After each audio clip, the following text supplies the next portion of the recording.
세계적인 델타 변이 확산으로 중국도 감염 확산 우려가 커지자 일부 지역은 미접종자에 대해 차별을 두는 백신 강제안까지 내놨습니다. 집단 감염을 막기 위해 백신 접종을 독려하고 있는 중국 정부는 물백신 의혹을 받는 자국산 백신의 변이 예방 효능에 대해서는 명확히 밝히지 않고 있습니다. 박준 리포터가 전해드립니다. 긴 줄을 이루던 코로나19 백신 접종센터가 한 달 새에 많이 한산해졌습니다. 중국 광동성은 지난 5월 델타 변이 유입으로 지역 감염이 늘었다가 핵산 검사인 PCR 검사와 이동 제한 등 엄격한 방역 조치로 재확산 위기를 넘겼습니다.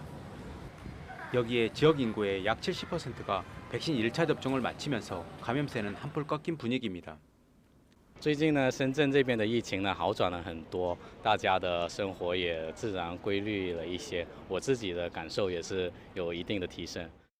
광동성은 비교적 안정세를 되찾았지만 중국의 코로나 상황은 아직 안심할 수 없습니다. 장수성 난징에서 시작된 코로나19 집단 감염이 전국으로 확산하고 있어 난징 전 주민을 대상으로 PCR 검사를 진행하는 등 불안감이 커지고 있습니다. 감염 확산을 막기 위해 중국 정부는 올 연말까지 전체 인구의 70% 이상 접종 완료를 목표로 시노팍과 시노백 백신 접종을 독려 중입니다.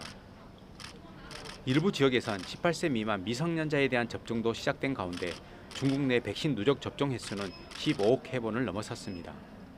虽然说国外有些人或者说一些国家其实不太相信中国的疫苗嘛，但是事实证明，在中国全民疫苗的情况下，这个其实没有必要去担心。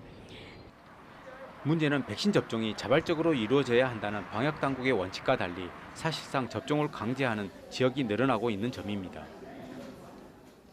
백신 미접종자에 대해 저장성 일부 지역에서는 병원이나 도서관 등 공공장소 입장을 금지했고 허난상의 한 지방정부는 국공립 기관 출근을 막겠다는 입장까지 내놨습니다. 급기야 부모가 백신 접종을 완료하지 않으면 자녀의 학교 입학을 유예한다는 지역까지 나왔습니다. 생계와 인권을 침해한다는 비판이 나오지만 시민들은 혹시 모를 불이익을 피하기 위해 접종을 서두르는 분위기입니다. 중국에는 다른 백신이 없기 때문에 저희는 선택의 여지가 없어서 일단은 맞았습니다.